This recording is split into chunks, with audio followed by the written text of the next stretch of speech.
जो है एक मीना नाम कर महिला है जो एससी कास्ट से है, उसके साथ 4 अन्य जो रसोइया है जो अपर कास्ट से आती हैं, बैकवर्ड से आती हैं, उन लोगों ने मिलकर इनसे जाति भाव का प्रदर्शन किया।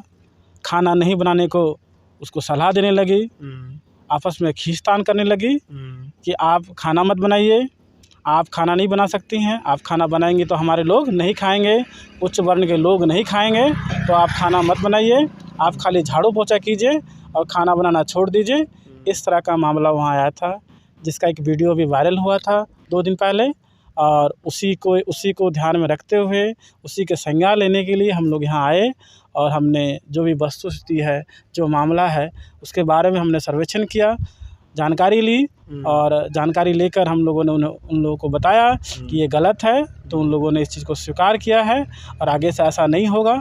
और इसमें कुछ लिखित भी कर लिया गया है जिसमें उन्होंने माना है कि आगे इन लोग नहीं करेगा और स्कूल में शांति बनाए, बिना भेदभाव, बिना छुआछूत के उन लोग स्कूल में कार्य करेगी, ऐसा उन्होंने अपना विश्वास दिलाया।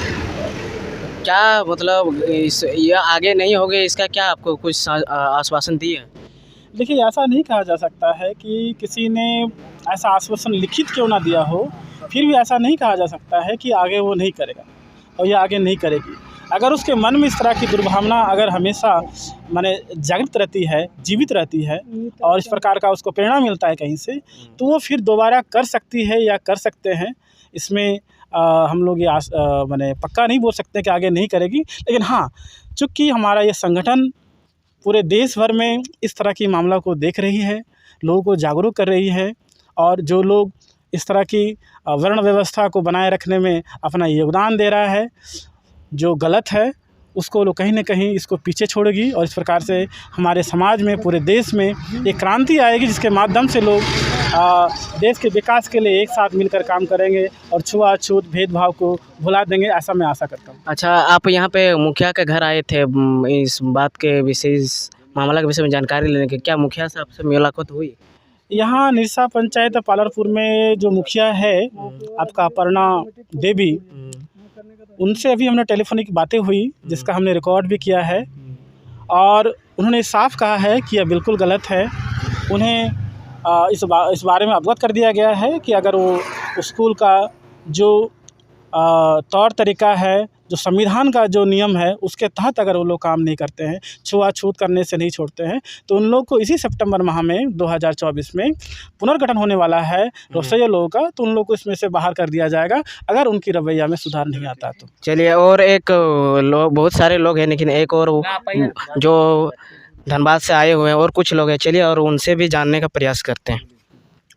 आप इस घटना, इस कड़ी निंदनीय घटना इसको कह सकते हैं कि ऐसा इस आज देश के आज़ादी हुए 75 साल हो चुके हैं, लेकिन आज भी हमारे देश में जातिवाद, भेदभाव इतना बढ़ा हुआ है। देखिए, इस बाबा साहब ने संविधान में आर्टिकल 15 में लिखा है कि मूल जाति, लिंग के आधार पर किसी के साथ भेदभाव नहीं हो सकता, लेकिन एक स्कूल में ऐसी घटना घटी है कि जहाँ पर लोगों को, बच्चों को पढ़ाया जाता है कि मानव एक समान होना चाहिए, लेकिन वहाँ पर इस तरह की घटना हो रही है। तो आप इसके विषय में क्या बोलना चाहेंगे? अभी जो देश की स्थिति है, ये सिर्फ धनबाद या झारखंड की बात नहीं, पूरे देश में ऐसा स्थिति चल रहा है। और ये मूल निवासी संघ के बैनर के तले हम लोग आज इनके यहाँ मिले, स्कूल में आए, उनसे भी मुलाकात की और जो विक्टिम है उनसे भी मिले हम लोग।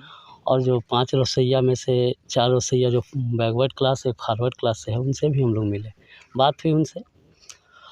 और ये वहाँ का जो माहौल, सिचुएशन है ना, ये देख करके हमको ऐसा महसूस हुआ कि गांव में आज भी SC ST OBC वर्ग के साथ जो है भेदभाव, छुआछूत है।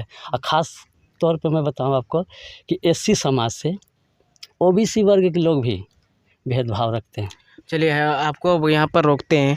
इस जो व्यवस्था चली आ रही है, ऐसा तो व्यवस्था संविधान में ख़त्म कर दिया गया है, लेकिन इसको बदलने के लिए, ये बंद करने के लिए क्या आपके पास, क्या समस्या का समाधान क्या है आपके पास? देखिए, ये तो जो वर्ण व्यवस्था, चतुर्वर्ण व्यवस्था चला कर रखा उन लोगों ने, उसके हम लोग मतलब पूरे भारत में जो मेरा मूल निवासी संघ काम करे है ना, इसको ही ख़त्म करने के लिए पूरा भारतवर्ष में हम लोग मूल निवासी संघ काम कर रहे हैं। इसको हम लोग हर एक दूसरे को बता रहे कि SC ST OBC हम जो है भारत के मूल निवासी हैं, और ऐसा व्यवस्था हम लोग ना होने दें। और वो जहाँ भी पीड़ित लोग हैं उनसे हम लोग मिल रहे हैं, उनको भी सांत्वना दे रहे हैं, ऐसा व्यवस्था ना होगा। और संविधान पूर्णतः अगर संविधान लागू होता है तो ये जो वर्ण व्यवस्था है ना, ये खत्म हो जाएगा और फिर से भारत। तो क्या संविधान, आप बोल रहे संविधान पूर्ण तरह लागू नहीं हुआ है क्या? बिल्कुल नहीं। अभी पूर्ण तरह अगर संविधान लागू हुआ रहता तो क्या ऐसा घटना घटता? संविधान में SC ST OBC सबको एक बैकवर्ड क्लास या फॉरवर्ड क्लास बनाया गया, सबको एक बनाया गया है। मानव मानव एक समान। बाबा साहब बोले समानता, इन समानता है नहीं। और इसलिए हम लोगों से भी अनुरोध करेंगे कि संविधान को जाने, संविधान को पढ़े, और ये समानता ये हम लोग बरकरार रखने के लिए हर गांव, हर मोहल्ला BS4 कार्यक्रम के तहत हम लोगों को बताएंगे और जानकारी देंगे। यहाँ की समस्या जब भी मैंने देखा, लोग सर से भी बात हुई, वहाँ प्रोफेसर से भी बात हुआ, बोले कि नहीं अभी फ़िलहाल ठीक है, सब कुछ ठीक ठाक चल रहा है, और अगर इस तरह से कुछ होगा तो इसके लिए फिर हम कठोर कदम मूल निवासी संघ के तहत उठाया जाएगा।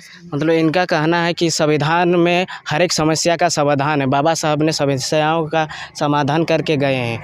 अगर संविधान की जानकारी नहीं होने के कारण ही सबके साथ ऐसा हो रहा। और इन्होंने आश्वासन दिया कि मेरे संगठन इसके लिए काम कर रही है, सभी को संविधान बता रही है, और संविधान की जानकारी होगी तो किसी के साथ इस तरह का जातिवाद, भेदभाव किसी प्रकार का नहीं होगा। और आप लोग देख रहे हैं एम्बियन न्यूज़ नेटवर्क, इसके लिए आप लोग को बहुत बहुत धन्यवाद। और ऐसे ही जानकारी प्राप्त करने के लिए हमारे न्यूज़ चैनल एम्बियन न्यूज़ नेटवर्क को सब्सक्राइब करें, लाइक करें, फॉलो करें और कमेंट करें। धन्यवाद। यही पूरा रोक दो।